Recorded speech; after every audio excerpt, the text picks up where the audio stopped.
Okay, quick heads up before this one. It deals with a nasty divorce, a funeral, and toward the end, there's a pretty dark implication about how someone actually died. Nothing graphic, but if that's not what you're in the mood for tonight, now's your chance to skip. Everybody still here? All right, let's get into it. Sad. There were 56 chairs set out for the funeral. 56. I counted them while everyone else cried. Karina had insisted on the silver-trimmed folding ones because they photographed better. But only 55 were filled. The one next to her, the one reserved for me, stayed empty. She told the usher not to seat me there. She said it would make things complicated. Complicated, like mourning your father while secretly texting your attorney about divorce filings isn't already complicated. I stood at the back. Not beside her, not with family, not even among the distant cousins. I stood next to a ficus tree and a woman who once dated her uncle in the 90s. I held a funeral program that spelled my last name wrong. Nobody offered me a tissue. And when she stood up to speak about her father, Glenn Darby, the oil titan, the man who once told me I smelled like drywall, she didn't mention me. Not once. Not in the list of survivors. Not in the thank yous. Not even a sideways glance. She wore black silk and heels sharp enough to puncture egos. She cried perfectly, enough to seem human, not enough to smudge her mascara. And when she sat back down, she leaned in and whispered something to the man sitting where I should have been. He laughed. I don't know who he was. I don't care. Because what happened after the service, that's where the story actually begins. It wasn't the inheritance. Not yet. It was what Karina did on the way out. She dropped her handkerchief. Deliberately, right in front of me. I bent down to pick it up, like an idiot. And that's when I saw it. The folded corner of a document tucked in her clutch. I saw my name. My name, in bold, next to a case number. Shocked. Wait, what? She had filed the divorce before the funeral, before the flowers, before the eulogy, before she cried over a man who hated me and pretended she still loved me. 2 days later, she'd inherit $250 million. And 2 days after that, she'd walk into our house, hand me a plain white envelope and say, "Wendell, I'm choosing myself." But the will? Oh, the will had other plans. Plans that Karina didn't see coming. Plans that made her turn pale in a room full of mahogany furniture and legal threats. Plans that, for the first time in years, made me matter. I didn't sleep the night before the reading. Not a minute. I lay on the pull-out couch in my cousin's basement, listening to the pipes clank and hum, wondering if I should even show up. What would be the point? Karina had already taken everything, not just the marriage, but the dignity I once had standing beside her.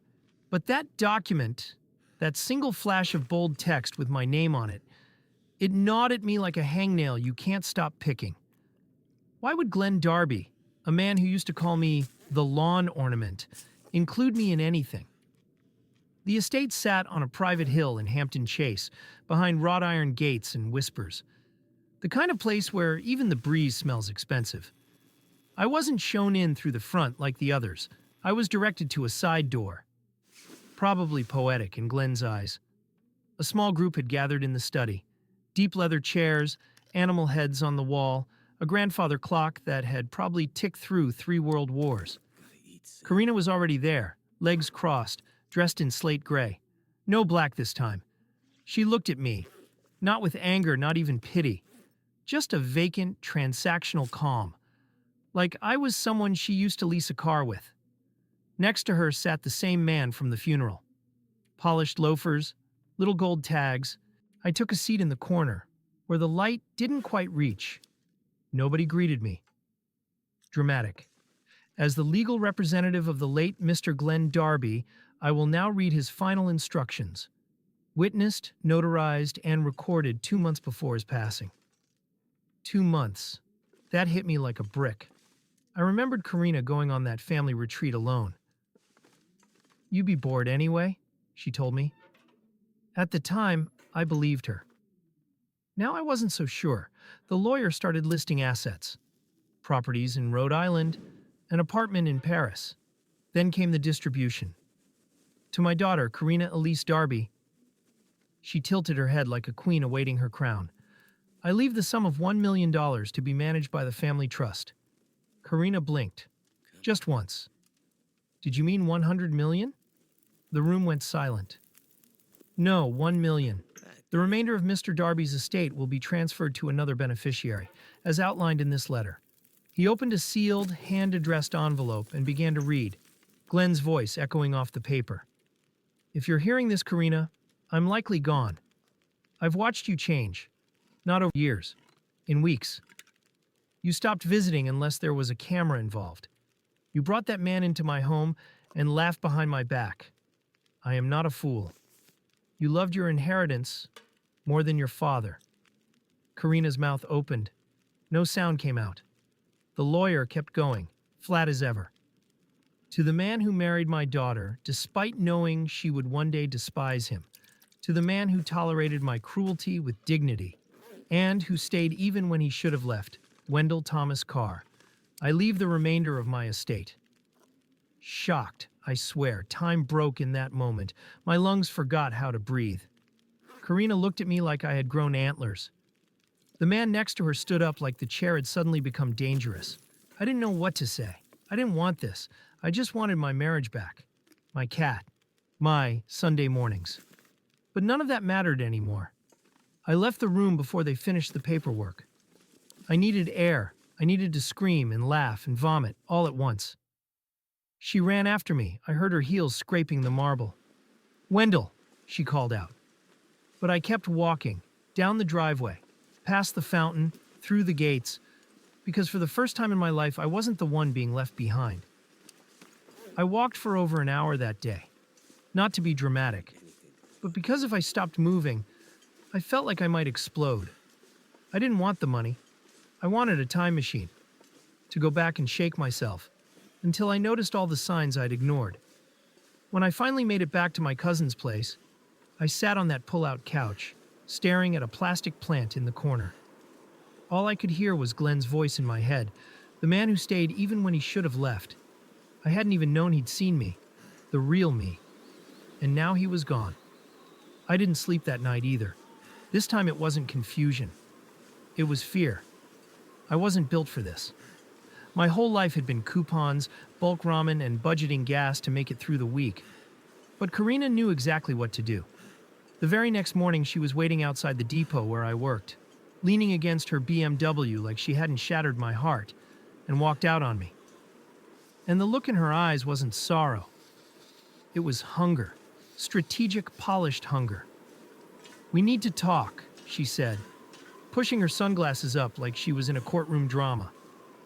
No, we really don't, I said, brushing past her.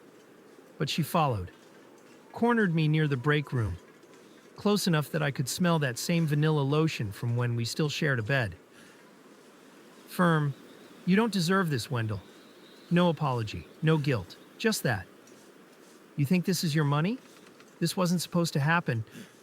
He was punishing me. You're just a symbol, Wendell. This isn't about you. I laughed. Not because it was funny, because I didn't know how else to stop my hands from shaking. A symbol? So I'm not even a real person to you? She crossed her arms. You were a mistake that lasted too long. That line. I still hear it in my bones. She pulled a thick folder from her bag.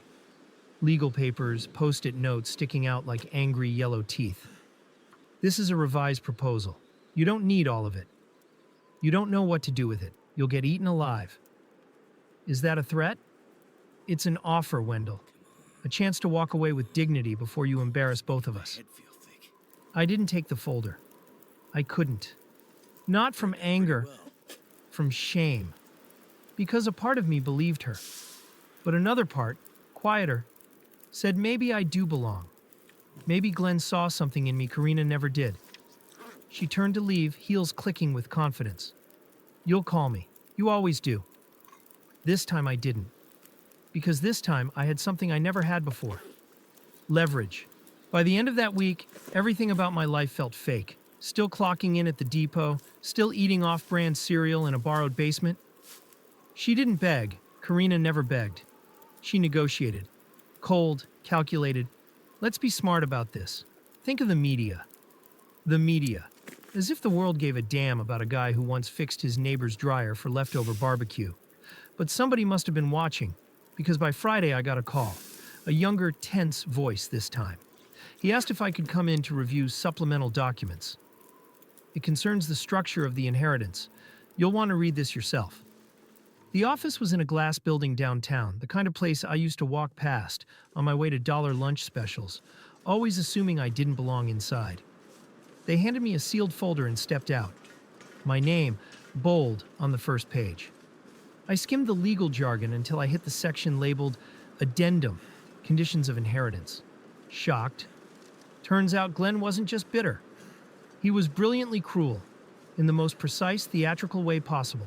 Nearly 40% of the estate was placed in a time-locked trust under my name. It wouldn't activate unless I stayed divorced from Karina for at least 18 consecutive months. If I ever went back to her, I'd forfeit that entire portion to a wildlife sanctuary for abandoned dogs. I read that paragraph 3 times. It wasn't just money. It was a trap. A loyalty test from beyond the grave. A handwritten note was attached.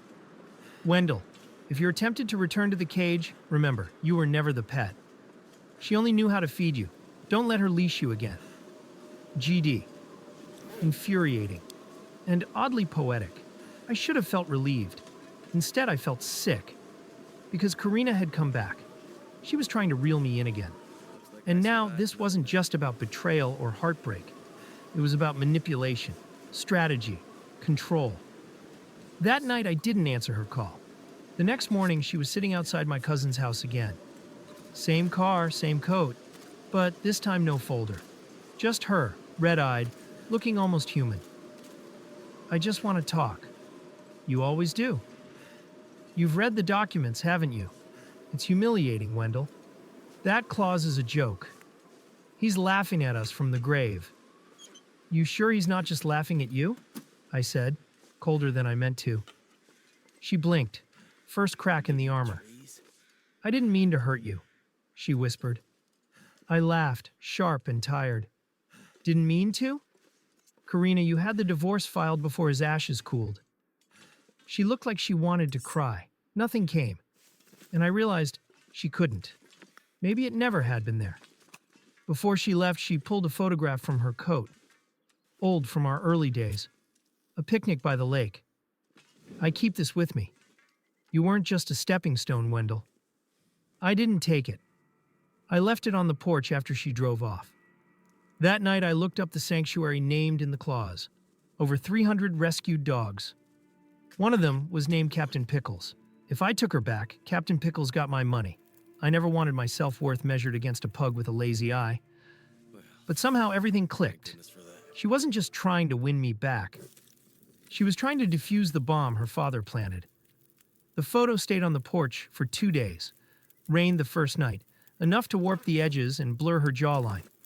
Monday morning, there it was, still clinging to the wood, curling like it had aged 20 years overnight. I picked it up, not because I wanted it, because I needed the reminder. Not of what we had, of what she gave up. Curious. You'd think this was where things cooled down, right? You'd be wrong. 3 days later, an envelope showed up in my mailbox. No stamp. My name printed in red ink. Bold, theatrical. Inside on one sheet of paper, no letterhead. Just 2 sentences. There are things you don't know, Wendell. You should be careful who you trust with Glenn's secrets. No signature. At first I thought it was a prank, maybe Karina playing a mind game. But the more I stared at it, the more I realized that wasn't her tone. Karina didn't warn. She demanded. That night I went through every folder, every email the lawyers had given me. And I found it, buried in a sealed envelope marked Miscellaneous Correspondence. A handful of printed emails from Glenn's private server. One thread stopped me cold. Subject line, R.E., Karina's request. Urgency noted. Short, sterile. We've reviewed the request. Document destruction would require written sign-off from all trustees. At this time, only 1 signature has been received. We will not proceed without the second. Document destruction? Trustees? The timestamp was 2 weeks before Glenn's death. I scrolled to the earlier message, and that's when my breath caught. Shocked, Karina had requested the destruction of a file called Addendum C, Disqualification Clause. Didn't take a law degree to guess what that meant. I called the attorney the next morning. There was a pause, just long enough to tell me he hadn't expected me to find it. Mr. Carr, those documents were reviewed after Mr. Darby's passing. The clause was deemed valid. No alterations were executed after his final notarized revision.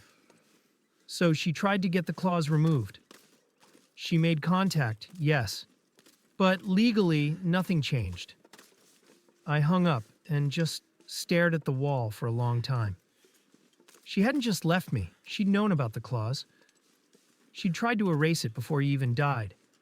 The photo, the visit, the soft voice, the fake tears. It wasn't manipulation. It was damage control. That night, another voicemail. Her voice was tighter now. Thinner. Wendell, please. You and I both know he did this to hurt me. You're just a placeholder. I'm the one who had to live under his rules my whole life. I deserve a piece of it. I listened to it twice. Then I saved it. Not for proof, just to remember exactly who she was when she thought no one was listening. But what she didn't realize is that there was more than emails. There were videos, security footage, archive logs. One file, dated 3 days before he died, titled Library, July 10th. I didn't even know the estate had a library. It took nearly a week, calls, paperwork, waiting on clearance, before they let me back onto the property. The guards recognize me now, not as Karina's ex, Mr. Carr, sole beneficiary of the Darby fortune. The library sat on the second floor of the West Wing, somewhere Karina and I were never allowed. Tucked between leather-bound first editions was a drawer behind a false panel. An estate staffer named Horace guided me there. He wanted you to see it. Inside, a single flash drive in a velvet-lined box, labeled in Glenn's handwriting, Library, July 10th, final record. It felt heavier than it should have. Dramatic. I watched it alone. Curtains pulled, doors locked, under 5 minutes. No music, no effects, just raw footage from a fixed camera above the fireplace. Karina, not crying, not mourning. Pacing, agitated, phone in one hand, the other gesturing wildly. Glenn sat behind the desk, motionless. Watching, not sad, exhausted. You have no right to do this, Karina snapped. You want to die with a smile on your face knowing you've taken everything from me? Glenn didn't respond. He's weak, Dad. He doesn't belong in this world. He barely knows how to dress himself. This is humiliating. Glenn finally moved. Just leaned forward. You made your choice. You left him before I was even gone. So what? She hissed. You were already halfway in the grave. He held up a hand. And yet I lived long enough to rewrite the will. She froze. You thought you could outsmart me. Have your freedom. Keep the fortune. Erase the consequences. But Karina, there are consequences. You always thought love was leverage. But Wendell, he never asked me for anything. Never took a dime. Never insulted me, even when I tried to push him away. She backed up a step. This isn't about love, she said finally. This is about punishment. No, Glenn said. It's about protection. I'm protecting my legacy from you. The video ended. I sat there a long time, the screen black. It wasn't satisfying. It hurt, because deep down some part of me had still hoped she cared. But the way she talked about me, like an embarrassing accident, she hadn't lost me. She'd discarded me. But here's the part Karina never saw coming.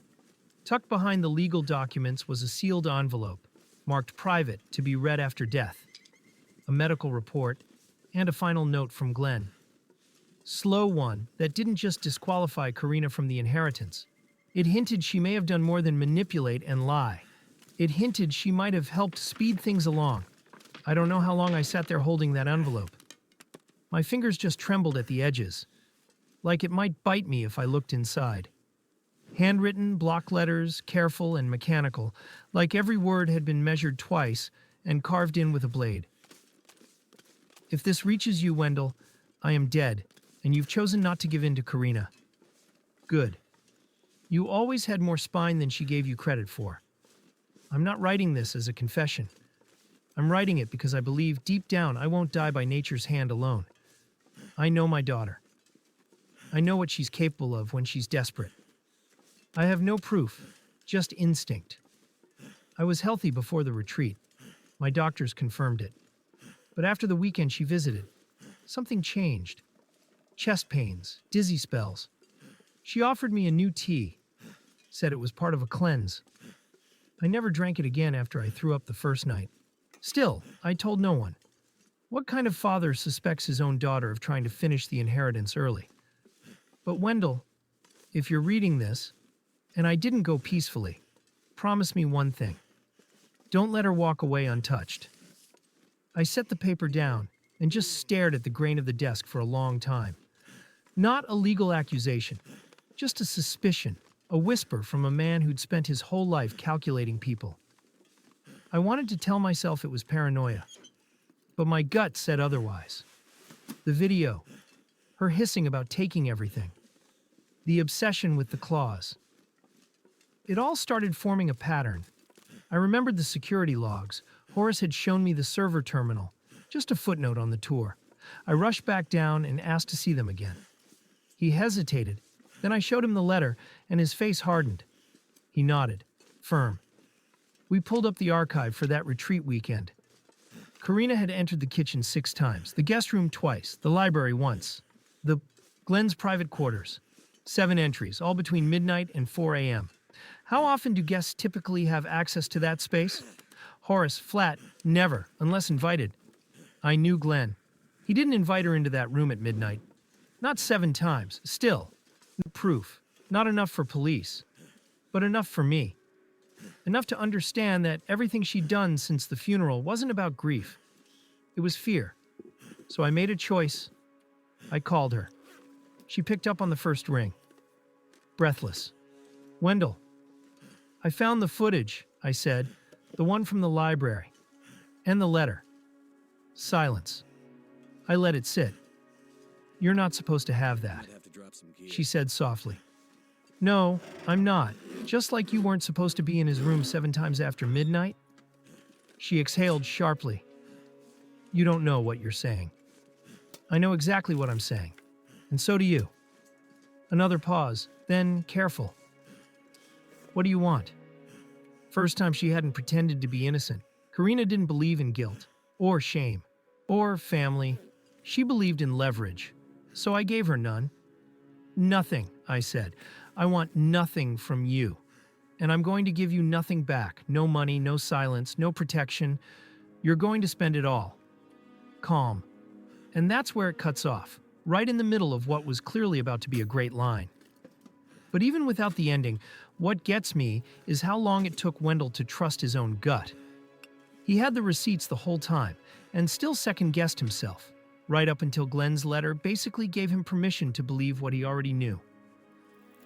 If I were in his shoes, I'm not touching Karina again. Not for 18 months, not ever. But I'm also not staying quiet about those security logs, not for revenge. Just so nobody else in that family ends up holding an empty chair at their own funeral one day. So here's what I want to know. If you found out the person who left you also might have had a hand in how a loved one died, would you go to the police, even without hard proof? Or would you do exactly what Wendell did and just walk away with everything? And let her live with knowing you know? Drop it in the comments. I'm curious where you land on this one.